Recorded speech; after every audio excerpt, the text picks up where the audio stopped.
الله ربي والإسلام ديني ومحمدا رسول الله.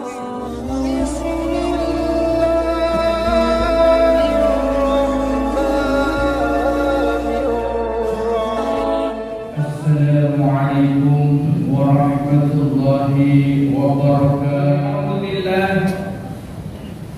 الحمد لله الذي أنزل السكينة في قلوب المؤمنين ليزدادوا إيمانا مع إيمانهم. أشهد أن لا إله إلا الله الملك الحق المبين، وأشهد أن محمدا رسول الله صادق الوعد الأمين. اللهم صل وسلم وبارك على سيد المرسلين سيدنا محمد وعلى آله وأصحابه أجمعين. أما بعد، فيا عباد الله، أوصيكم وإياي بتقوى الله، إن الله يحب المتقين. وقال الله تعالى في كتابه الكريم: يا أيها الذين آمنوا اتقوا الله حق تقاته ولا تموتن إلا وأنتم مسلمون. صدق الله العظيم.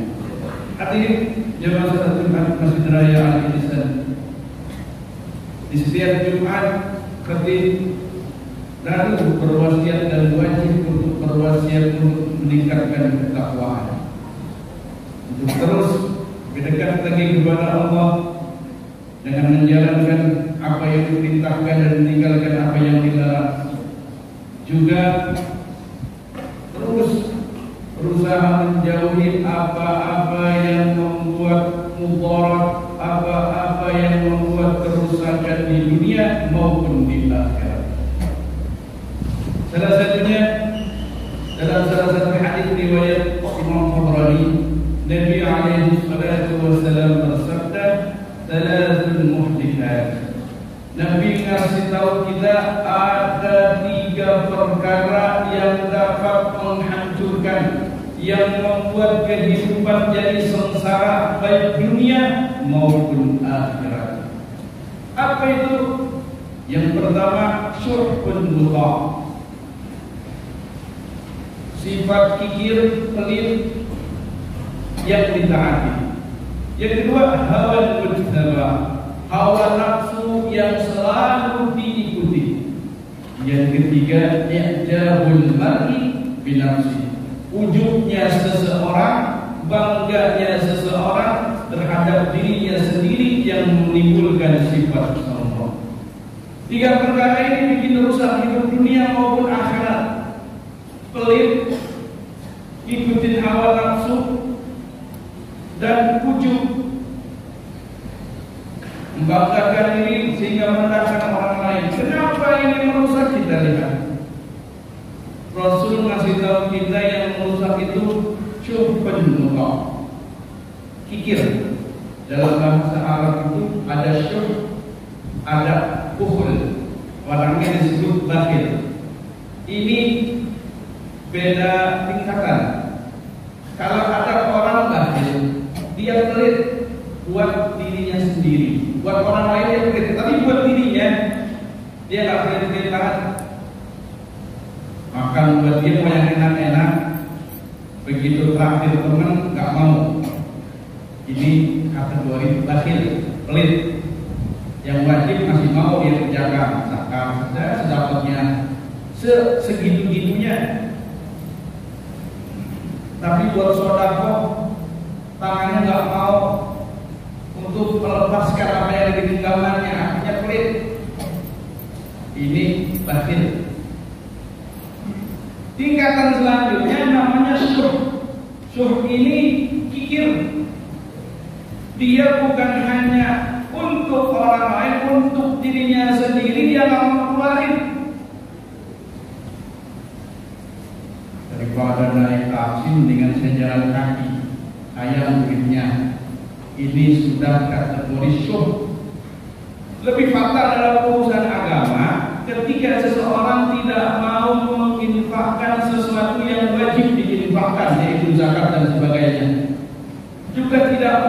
memberikan nafkah terhadap siapa-siapa yang menjadi tanggungan nafkahnya. Ini syuh. Dan kalau ini sudah diikuti bahaya. Seorang pelit naik makomnya jadi syuh, kikir. Dengan kikirnya ini dia nggak mau mengeluarkan zakat, nggak mau zakat, padahal zakat itu wajib. Dan kadang-kadang dia berusaha mengalihkan daripada hitungan zakat. Dia punya harta yang disimpan, dia punya deposito, dia punya penghasilan dan sebagainya. Itu wajib dikeluarkan zakatnya apabila sudah sampai haul dan nisabnya. Karena dia pengen, kadang ada sedekah, kotak amal lebar dan enak dimasukin, diniatin zakat mal. Padahal zakat mal ada aturannya, ada hitungannya. Orang yang kayak gini sudah pikir, nggak mau ngasih nafkah.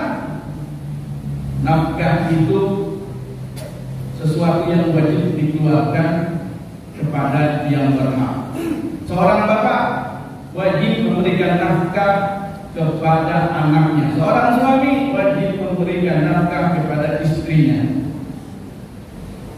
Tapi seorang bapak ini nafkahnya tidak terputus dengan sebab dia berpisah dengan istrinya dan si anak ikut dengan istrinya, mantan istrinya.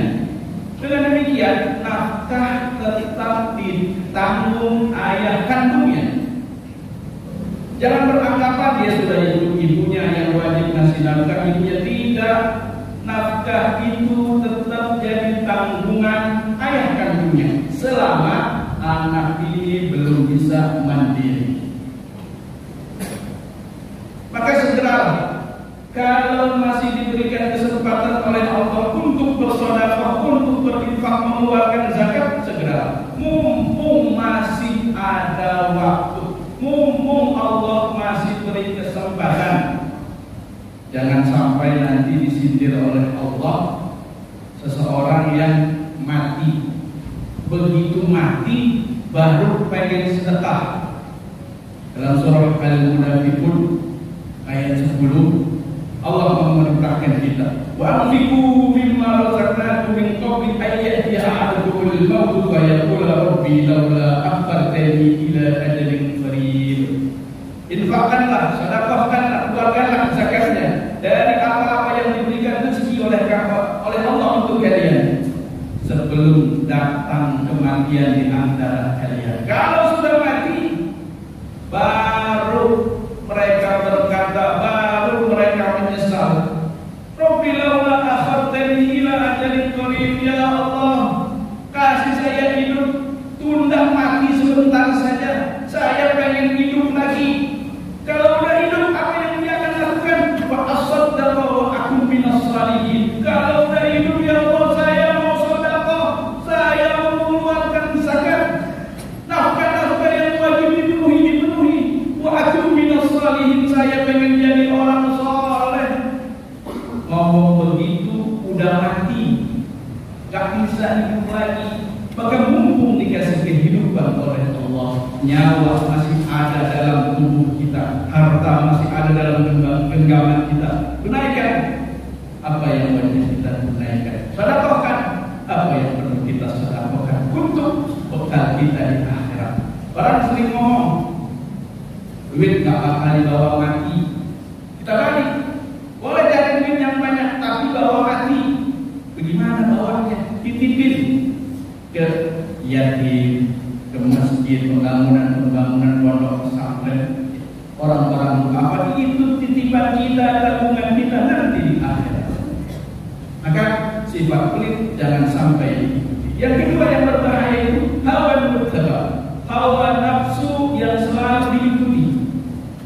Kalau orang selalu mengikuti hawa nafsunya, dunianya saja bakal hancur. Kudu ada remnya.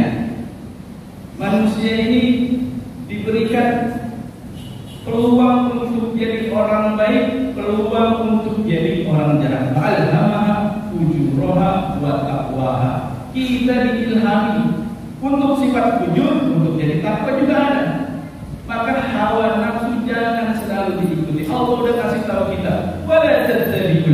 kawan-kawan, jangan selalu ikutin hawa nafsu. Berbahaya. Nafsu terhadap jabatan terlalu bernafsu. Jadi Fir'aun takut dengan runtuhnya, hilangnya kekuasaannya, baru mimpi. Bahkan nanti ada orang yang akan menggulingkan kekuasaannya, baru mimpi begitu. Bayi-bayi Bani Israel sudah dibunuh-bunuhin. Kenapa? Takut akan kekuasaannya diambil orang. Segitu takutnya. Korun takut banget sama miskin. Pelit luar biasa. Padahal hartanya segitu banyaknya, kalau kuncinya dia dikumpulin, atau orang yang paling kuat aja nggak bisa ngangkat kuncinya doang. Itu kuncinya segitu banyak. Segala nafsu berbahaya. Dalam hal makanan dunia saja kita ada diatur. Kalau kita ke dokter, itu kalau minta nasihat sama dokter, dikasih tahu penyakit kita, didiagnosa ini, beberapa nasihatnya, Pak, kurangin makan ini, jangan makan itu. Untuk kesehatan saja nafsu perlu dibatasi. Ini untuk kesehatan dunia, apalagi untuk kesehatan akhirat. Maka kita pilih-pilih mana yang halal, mana yang haram. Jangan semuanya masuk. Kita mengutamakan kuliner-kuliner yang bikin kita jelajahi, tapi kita nggak memilah dan memilih mana yang halal dan yang layak. Kita tahunya enak, tapi kita nggak pikirin itu halal atau tidak. Maka hawa nafsu jangan diikuti. Ini bahaya dunia, bahaya akhirat. Yang ketiga, yang merusak itu ijabul mati binafsi. Ujubnya seseorang terhadap dirinya sendiri. Ini bahaya. Kalau orang punya sifat ujub, dikhawatirkan ini terus membuat dia bangga-bangga. Akibatnya mengecilkan orang lain. Akibatnya nggak mau menerima nasihat orang lain. Kita lihat iblis itu sosok makhluk yang istimewa. Dalam riwayat itu Jibril itu jenderal malaikat, ngajinya sama iblis, berburu ilmu pengetahuan sama iblis. Tapi iblis punya sifat ujub. Dia bangga sampai mengucapkan ana khairun minhu, saya lebih baik daripada Adam. Bagusan saya sama Adam, saya dari api, tapi Adam dari tanah. Sifat ini membuat dia bangga. Berimbas muncul sifat sombongnya, nggak mau sujud. Awalnya dari ujub, lalu berimbas menjadi ujub, menjadi sombong. Kalau ada sombong, Allah nggak senang sama orang sombong. Inna Allah la yuhibbu man kana mukhtalan fakhura. Sungguhnya Allah tidak menjadi orang yang sombong dan membanggakan diri. Itu tadi, ana khairum minhu, saya lebih baik. Begitu melihat orang yang melakukan kesalahan juga demikian. Kita nggak bisa sombong. Ya Allah, binari orang-orang sholat masih aja keliling, nggak ingat akhirat atau orang. Kalau kita niatnya dakwah di situ, kita tegur orang itu kasih dakwah baik. Cuma dengan niat ujub, ini bahaya. Bangun jam 3 malam tahajud, kita update status, niatnya di sini. Alhamdulillah bisa sujud, alhamdulillah dan sebagainya. Alhamdulillah bisa tawaf, alhamdulillah bisa berada di Baitullah. Niatnya di sini untuk membanggakan diri, menghancurkan amal ibadah. Nabi SAW mengajarin kita, ketika kita disuruh untuk sholat hayya 'alas shalah, maka sunnah dijawab la haula wala quwwata illa billah. Kita bisa sholat ini karena la haula wala quwwata illa billah. Tiada daya untuk melakukan ketaatan, wala quwwata, tak punya kekuatan untuk meninggalkan kemaksiatan illa billah, semuanya atas izin Allah, atas kekuatan dari Allah. Bisa hadir sholat Jumat, Allah yang ngasih hidayah. Maka apa yang kita banggakan? Allah yang kasih kita. Kita terlalu bangga dengan amal, ada yang lebih tinggi amal dari kita. Ada Barsiso, amal ratusan tahun, tergelincir karena sifat ujubnya, tergelincir karena dosa yang menurut dia kecil, sehingga mati dalam keadaan menyembah syaitan. Ibadah ratusan tahun, zikir sampai ngambang karena saking busuknya. Tapi Allah kasih ibrah buat umat-umat yang setelahnya tuh, orang yang ibadah tapi sombong, habis amalnya, endingnya jelek. Maka janganlah kita membanggakan diri dalam hal apapun, dalam harta, dalam ketampangan, bahkan dalam ibadah dan ilmu. Kita tidak bisa sombong karena semuanya titipan dan pemberian dari Allah. Hadirin jamaah Rasulullah. Jadi Nabi ngasih tahu 3 penyakit yang merusak agar kita bisa menjauhi. Kalau sudah bisa menjauhi, mudah-mudahan bisa jadi hamba-hamba yang diridhoi dan dicintai Allah, bisa istiqamah, wafat dalam keadaan husnul khatimah. Barakallahu li wa lakum fil Qur'anil azim wa nafa'ani wa iyyakum bima fihi minal ayati wa dzikril hakim. Aqulu qawli hadza astaghfirullahal azim li wa lakum li sa'iril mu'minina wal mu'minat wal muslimina wal muslimat fastaghfiruhu innahu huwal ghafurur rahim. Alhamdulillah, alhamdulillahil qawiyyi sultan al-wadhihi burhan al-maqsud fi wujudihi karam wa ihsan. تعالى نتلو عظما كان خلق مكر. أشهد أن لا إله إلا الله وحده لا شريك له وأشهد أن محمدا عبده ورسوله لا نبي بعده.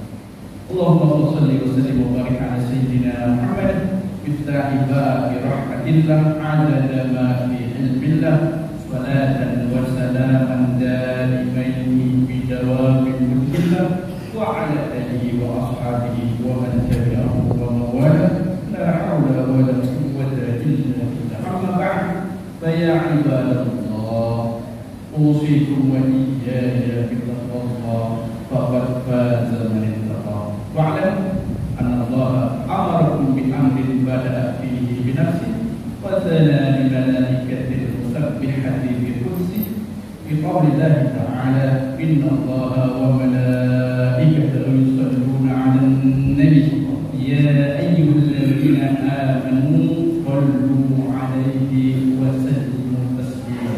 اللهم صل وسلم وبارك على سيدنا محمد وعلى آله وأزواجه وذريته وأهل البيت الكرام والخلفاء الراشدين أبي بكر وعمر وعثمان وعلي والتابعين التابعين ومن تبعهم بإحسان إلى يوم الدين. اللهم اغفر للمؤمنين والمؤمنات والمسلمين والمسلمات الأحياء منهم والأموات إنك أنت السميع الكريم مجيب الدعوات يا قاضي الحاجة. اللهم إنا نسألك الهدى والتقى والعفاف والغنى. اللهم إنا نسألك رضاك والجنة ونعوذ بك من سخطك والنار. اللهم أعز الإسلام والمسلمين. اللهم أعز الإسلام والمسلمين. اللهم أعز الإسلام والمسلمين. ربنا آتنا في الدنيا حسنة وفي الآخرة حسنة وقنا عذاب النار. عباد